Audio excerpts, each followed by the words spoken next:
Sri Lubis dengan NPM 23082600208 ingin membuat video remedial blog obstetri tentang hipertensi pada kehamilan. Baik, kita mulai saja ke topik yang pertama. Di sini ada mind map saya, yaitu hipertensi pada kehamilan yang akan kita bahas satu persatu. Kita masuk ke bagian yang pertama, yaitu definisi hipertensi pada kehamilan. Hipertensi pada kehamilan ini kita ketahui di mana tekanan darahnya tinggi, yang dimana sistoliknya nanti di atas 140 mmHg atau diastoliknya di atas 120 mmHg atau bahkan bisa lebih. Nah, biasanya hipertensi pada kehamilan ini bisa kita ketahui dengan pengecekan dengan jarak 4 jam. Lalu, biasanya hipertensi ini bisa terjadi pada usia kehamilan di atas 20 minggu atau bahkan bisa sudah sebelum saat dia hamil. Lalu saya akan menjelaskan tentang klasifikasi hipertensi dalam kehamilan. Hipertensi pada kehamilan ini terbagi menjadi 4. Yang pertama ada hipertensi kronis, di mana hipertensi yang sudah ada sebelum kehamilan atau bahkan sudah terdeteksi sebelum usia kehamilannya di bawah 20 minggu. Nah, ini dapat berlanjut setelah melahirkan lebih dari 12 minggu pasca persalinan. Nah, karakteristiknya adalah tekanan darah yang sangat tinggi sejak awal tapi tidak ada protein dalam urinnya. Nah, resikonya lebih lanjut adalah setelah bayi lahir, beresiko mengalami preeklamsi superimpos. Lalu yang kedua, ada preeklamsi yang ditumpangkan, yaitu pasien dengan hipertensi kronis tapi mengalami preeklamsi saat kehamilan, ditandai dengan munculnya protein dalam urinnya. Nah, karakteristiknya ini adalah wanita yang menderita hipertensi kehamilan atau awal sebelum kehamilan. Kemudian muncullah tanda-tanda preeklamsi. Nah, beresiko tinggi untuk terjadinya komplikasi kehamilan yang parah atau bahkan bisa menjadi kematian ibu atau janin. Lalu yang ketiga ada hipertensi gestasional, di mana hipertensi yang muncul setelah usia kehamilan 20 minggu, tapi tidak ada protein urea atau tanda-tanda preeklamsi. Karakteristiknya adalah protein ureanya nanti negatif, tapi tidak ada kerusakan organ. Lalu dia dapat berkembang menjadi preeklamsi, resiko hipertensi kronis di masa depan. Lalu ada preeklamsi sendiri, ya di mana kondisi hipertensi dengan kerusakan organ atau protein urea setelah 20 minggu.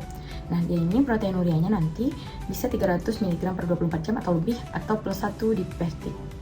Lalu tanda kerusakan organnya ada trombositopeni, dis multihati, gangguan ginjal, lalu juga dapat menyebabkan edem paru dan gangguan neurologis. Di sini ada klasifikasi dan gejala dari preeklamsi. Yang pertama ada preeklamsi ringan. Preeklamsi ini tanpa gejala berat. Hipertensi dan protein ureanya juga menetap. Tekanan darahnya bisa 140/90 mmHg tetapi masih di bawah 160/110 mmHg. Nah, protein urinnya bisa positif 300 mg per 24 jam atau bahkan bisa lebih atau bisa +1 di pestik. Lalu gejalanya kadang-kadang tanpa keluhan, pembekakan kaki bisa terjadi atau bahkan pada wajah. Lalu ada pada preeklamsi berat, itu preeklamsi dengan kerusakan organ atau berisiko mengancam nyawa.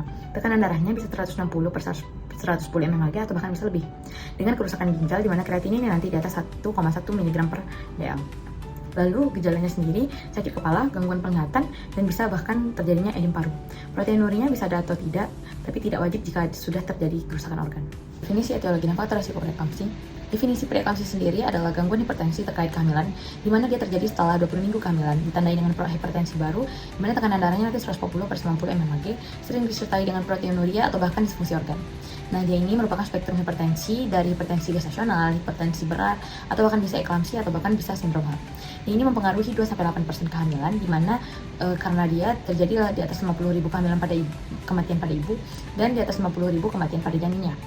Lalu etiologi untuk preeklamsi sendiri ini masih belum bisa dipastikan dengan jelas. Namun ada hipotesis utamanya yaitu iskemia plasenta, di mana perfusi plasenta yang buruk memicu disfungsi endotel sistemik. Nah, akibatnya dia itu dipicu oleh faktor toksik dari plasenta iskemik yang menyebabkan nanti vaskulopati difus, peradangan, dan kerusakan multiorgan. Lalu faktor resikonya sendiri ada nulipara, kehamilan ganda, atau riwayat preeklamsi sebelumnya. Nah, dia bisa juga dengan resiko riwayat keluarga yang pernah preeklamsi, obesitas, atau karena usia ibunya. Lalu faktor lainnya ada tekanan darah tinggi, sindrom antifosfolipid, dan diabetes. Pada penilaian fisik, kita bisa mengevaluasi tingkat kesadaran pasien, lalu kita bisa memeriksa tanda-tanda kejang atau agitasi pasien, memeriksa apakah terdapat udem pada wajah, tangan, dan kaki, lalu kita juga bisa memeriksa apakah terdapat gangguan papila edem dan bentuk perut pada pasien. Lalu kita mencari stratigrafi darum atau bekas luka operasi, pemeriksaan refleks tendon terutama refleks patelanya, apakah terdapat hiperfleksi atau klonus dapat mengindikasikan risiko kejang. Lalu kita lakukan manuver Leopold untuk menentukan posisi janin. Lalu untuk pemeriksaan fisik tambahan, kita perkusi abdomen untuk menilai apakah ada nyeri tekan terutama di daerah epigastrik, karena ketika di epigastrium dapat mengindikasikan keterlibatan hati. Lalu kita melakukan auskultasi denyut jantung janin atau DJJ dengan stetoskop atau Doppler.